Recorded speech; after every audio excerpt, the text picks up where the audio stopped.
programa revisaremos lo que es conductores y cables.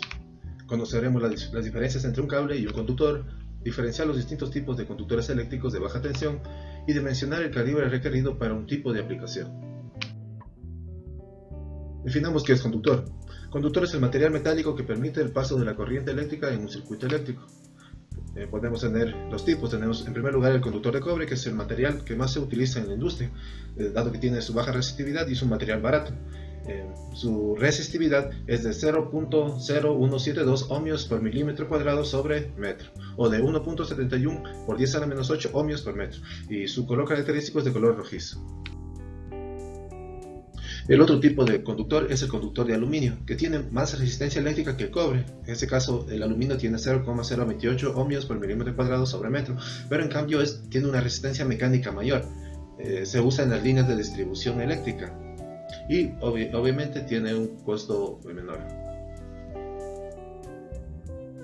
Ahora veamos qué es el concepto de cable, cómo se diferencia el cable. El cable en sí es el conjunto formado por el conductor y la capa de material aislante que lo cubre. Los principales elementos son cubierta protectora de la capa aislante, el aislante y el alma conductora del cable. Los cables pueden dividirse en varios tipos dependiendo de varios criterios, como es su constitución, de cobre, aluminio, aislamiento, qué tipo de elemento tienen recubierto, el voltaje que soportan y el tipo de agrupamiento que tienen, entre otros criterios. Para observar los diferentes tipos de cables, les invito a hacer clic en el enlace que está en la descripción de este video. Ahora revisamos que la sección del conductor es la superficie útil por donde puede circular el flujo de electrones que forma la corriente eléctrica. La sección S de un conductor se expresa en milímetros cuadrados. Mientras mayor sea el área o la sección, mayor corriente puede soportar este conductor, donde la sección va a ser igual a pi por radio cuadrado, y si tenemos el diámetro sería la sección igual a pi por diámetro al cuadrado sobre 4. Ahora revisemos un ejemplo de cómo calcular la sección de un conductor. Por ejemplo, tenemos que calcular la sección S de un conductor de diámetro 5 milímetros. Entonces tenemos que la sección es igual a pi por d al cuadrado para 4. Reemplazando los datos tenemos que es pi por 5 milímetros al cuadrado para 4 nos daría igual a 19.63 milímetros cuadrados. La resistencia de un conductor es directamente proporcional al material en el que está construido el conductor y a su propiedad, la resistividad propia del cobre o del aluminio, y a su longitud. Es decir, que mientras más largo sea el conductor, mayor resistencia tendrá, e inversamente proporcional a la sección transversal, es decir, que mientras más ancho, menor resistencia va a tener este conductor. Se calcula mediante la resistencia, va a ser igual a ρ por la longitud sobre la sección, donde tenemos que la resistividad ρ, por ejemplo del cobre, va a ser 0.0172 ohmios por milímetro cuadrado sobre metro, y la del aluminio es de 0.028 ohmios por milímetro cuadrado sobre metro. Las unidades que están, la sección en milímetros cuadrados, la longitud en metros y la resistencia en ohmios. Bien, revisemos un ejemplo de cálculo de la resistencia de un conductor. Por ejemplo, calcular la resistencia de un conductor de cobre que tiene 500 metros de longitud y de sección 2 milímetros cuadrados. Como la resistencia es igual a ρ por longitud sobre la sección y la resistividad del cobre es de 0.0172 ohmios por milímetro cuadrado sobre metro, la resistencia sería, reemplazando los datos, tenemos la resistividad 0.172 ohmios milímetro cuadrado por metro por 500 metros de longitud y sobre 2 milímetros cuadrados que tiene la sección. Simplificando unidades nos van a quedar ohmios, por tanto esto sería igual a 4.3 ohmios. Bien, ahora revisemos qué es el calibre del conductor. El calibre del conductor se refiere a la sección del conductor establecido. También vamos a ver qué tipo de nomenclatura se usa. Aquí en Ecuador es muy utilizado el tipo de nomenclatura americana, AWG o American Wire Gauge. Ese tipo de nomenclatura representa el calibre del conductor mediante números, de tal manera que un número alto representa a un número o una sección pequeña y un número bajo representa una sección grande. Por ejemplo, el calibre 20 o número 20 AWG va a tener menor calibre que un 8 AWG. Por ejemplo, el 14 AWG que usamos para los circuitos de iluminación y 12 AWG que usamos para lo que es circuitos de toma corriente. A partir del 0 AWG cambiamos un poco la nomenclatura, de tal manera que se pone 1, 0, 2, 0, 3, 0 y así se va incrementando hasta el 4, 0, Aquí en este caso se va a ir incrementando también la sección a medida que vaya aumentando el número de la izquierda. Ahora, ¿qué representan estos números AWG? Estos números AWG nos permiten representar el diámetro del conductor. Por ejemplo, si tenemos un calibre número 10, este conductor será de 2.588 de diámetro y tendrá un área de 5.26 milímetros cuadrados. Entonces recuerden que de tal manera que al momento de ir incrementando el número AWG, se va disminuyendo el diámetro y por consiguiente va disminuyendo la sección y el calibre del conductor. Bien, ahora revisemos las corrientes admisibles que pueden soportar algunos cables. En este caso vamos a revisar el cable tipo THHN o de aislamiento THHN, que trabaja hasta 90 grados centígrados de temperatura. Este tipo de cable es usado en instalaciones eléctricas residenciales, comerciales e industriales. Es el cable que debemos usar en nuestras instalaciones de este tipo de aislamiento. Por ejemplo, este cable tiene que en su calibre número 10 puede soportar, según este fabricante, hasta 40 amperios. Por ejemplo, en el cable número 8, que tiene mayor diámetro, puede soportar hasta 55 amperios de corriente. Es decir, que mientras más grueso sea el cable, mayor corriente puede soportar. Otro de los cables muy usados en el tipo de instalaciones es el cable tipo TTU o de aislamiento TTU, que trabaja en 600 voltios y 75 grados centígrados. Este tipo de cable debe ser usado para lo que son acometidas o alimentadores a tableros que vayan especialmente en instalaciones soterradas, ya que este cable soporta los altos niveles de humedad y de temperatura a lo que están sometidos este tipo de instalaciones. Y de igual manera, mientras aumentamos el diámetro, va a tener mayor capacidad de corriente. Por ejemplo, si tenemos el cable número 8, puede soportar hasta 50 amperios, el cable 6 hasta 65 y el cable número 4 hasta 85 amperios en su formación tipo concéntrico. Y en Uniline, que es otro tipo de configuración, tenemos que es el cable número 8, soporta hasta los mismos 50 amperios y tenemos hasta lo que es configuración de 3.0, 200 amperios y 4.0 a 230 amperios. Otro de los conductores más utilizados en instalaciones es el tipo SPT o Service Parallel Thermoplastic, que trabaja hasta 300 voltios y a 60 grados de temperatura. Este tipo de conductor o cable se usa en conexiones portátiles en ambientes de trabajo no exigentes, es decir, que no están con respecto en zonas húmedas, que el ambiente no es corrosivo o el ambiente no es exigente. Vienen algunas configuraciones como son 2x18, 2x16, 2x14, 2x12, 2x10 y por ejemplo el cable 2x14 tiene una capacidad máxima de 18 amperios, el de 12 de 25 y el de 2x10 de 30 amperios. Otro de los cables importantes dentro de lo que son las redes de distribución eléctrica domiciliares y comerciales es el cable de distribución que va por la postería en las calles de los barrios. Este cable es usado para lo que son redes aéreas desnudas.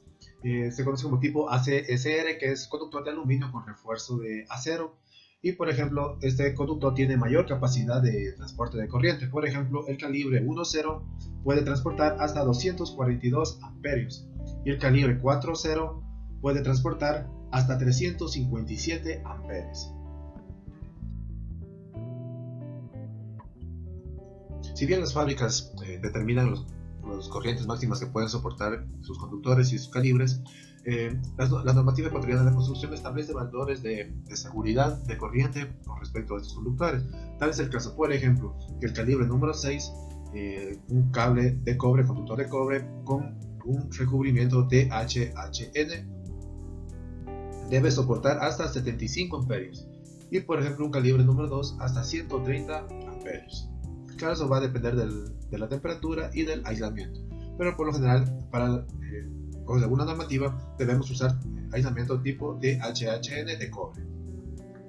Para el caso de los calibres 14 debe ser diseñado hasta 15 amperios o debe soportar 15 amperios por el calibre número 14, por el calibre número 12 hasta 20 amperios y por el calibre número 10 hasta 30 amperios.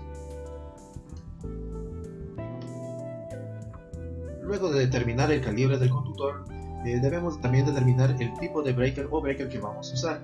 Por ejemplo, si tenemos un calentador de agua que trabaja a 240 voltios, debemos usar un breaker de dos polos o bifásico. También este tipo de breaker debemos usar cuando tenemos cocinas de inducción. También si tenemos una ducha monofásica que trabaja a 120 voltios, debemos usar un breaker de un polo. Este tipo de breaker también se debe usar en los circuitos de toma corrientes y circuitos de iluminación.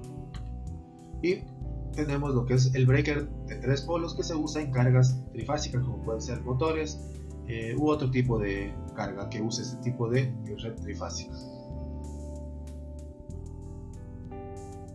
En la normativa ecuatoriana de la construcción también se establece qué capacidad nominal de interruptor termomagnético o breaker debemos usar de acuerdo al calibre colocado. Por ejemplo,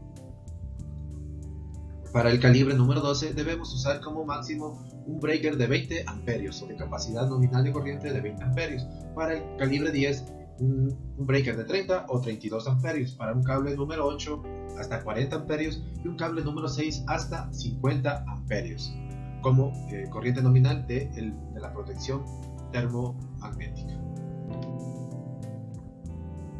Ahora, bien, ¿para qué sirven los interruptores termomagnéticos o también conocidos como breakers? Permiten proteger a los circuitos de sobrecargas y cortocircuitos. Existen de algunas capacidades de corriente, es decir, que por ejemplo, un breaker de 10 amperios, al superar la corriente 10 amperios o el valor nominal 10 amperios por el conductor por el que está circulando, digamos, pasa un valor de 15 amperios, automáticamente este breaker va a desconectarse o a saltar, como se conoce.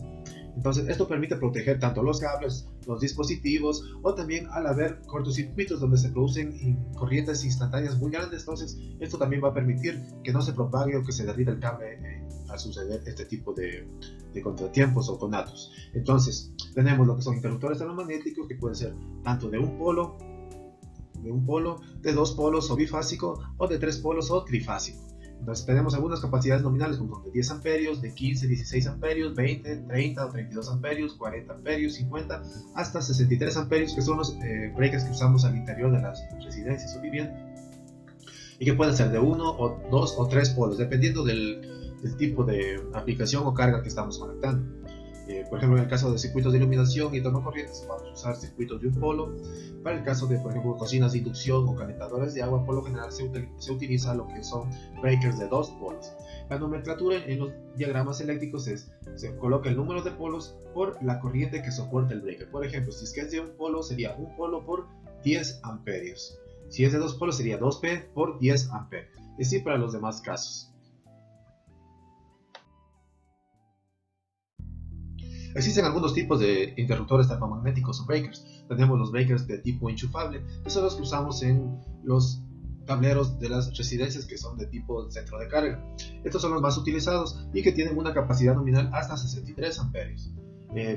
Luego tenemos los que son los breakers shielding, que se montan sobre un riel y que sirve para armar tableros, por ejemplo, de automatización o tableros en aplicaciones comerciales o industriales, que tienen una capacidad de hasta 125 amperios. Y tenemos los breakers de caja moldeada, que son breakers más robustos y más grandes y que soportan mayor cantidad de corriente. Ya es usado para lo que son, es usado por ejemplo para la acometida principal en el tablero de medición de las viviendas y que puede soportar, tiene capacidades de hasta 3200 amperios. Entonces, este tipo de breaker de caja moldeada es el que instala la empresa eléctrica en nuestro tablero de medidores en la parte donde llega la acometida. Y para lo que son las acometidas a cada vivienda o cada tablero usamos breakers shielding y al interior de las viviendas vamos a usar lo que son breakers enchufables. Ahora revisemos un ejemplo de cómo dimensionar el calibre que necesitamos en una instalación eléctrica. Por ejemplo, calcular qué calibre de conductor es recomendable usar si debemos conectar una ducha eléctrica que tiene una potencia de 3 kW y trabaja a 120 voltios de corriente alterna. Entonces ya conocemos que la corriente en corriente alterna es igual a la potencia sobre el voltaje por el factor de potencia. En nuestro caso el factor de potencia es 0.92. Reemplazando los datos tenemos 3000 watts para 120 voltios por 0.92 nos da una corriente de 27.17 amperios. Si usamos la tabla anteriormente indicada podemos observar que para que para esta corriente el valor aproximado superior es de 30 a 32 amperios, que corresponde a un calibre número 10. Con esto nos indica que deberíamos usar el calibre 10 como mínimo para este tipo de instalación. Y claro que en este ejemplo estamos obviando la distancia, que es un factor muy importante que lo veremos más adelante cómo influye. Otro ejemplo.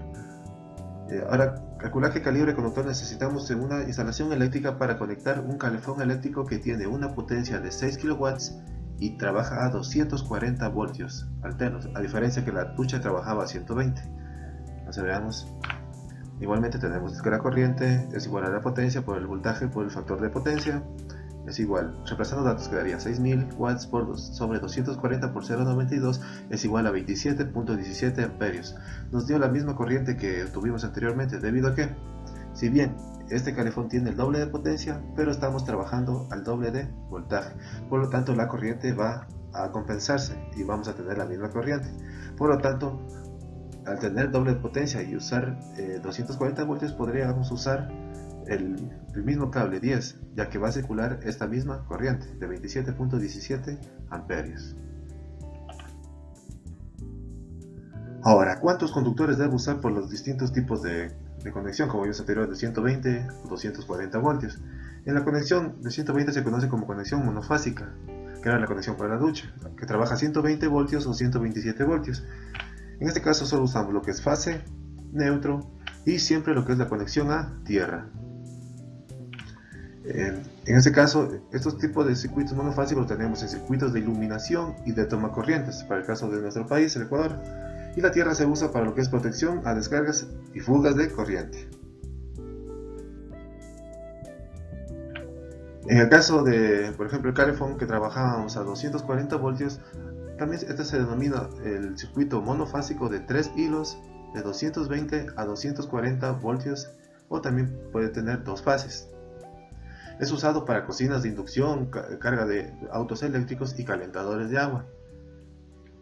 En este tipo de circuito tenemos una línea viva 2, que está a 120 voltios ambas, el neutro, pues aquí ya tenemos lo que es los 3 hilos, y adicionalmente siempre tenemos que colocar lo que es la protección a tierra.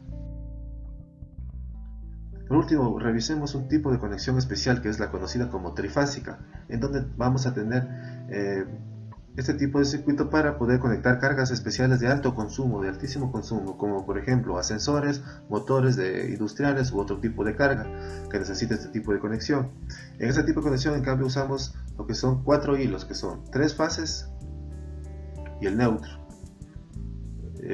Asimismo, si usamos este tipo de conexión, el breaker deberá ser de 3 polos, a diferencia de los otros dos casos que vimos anteriormente.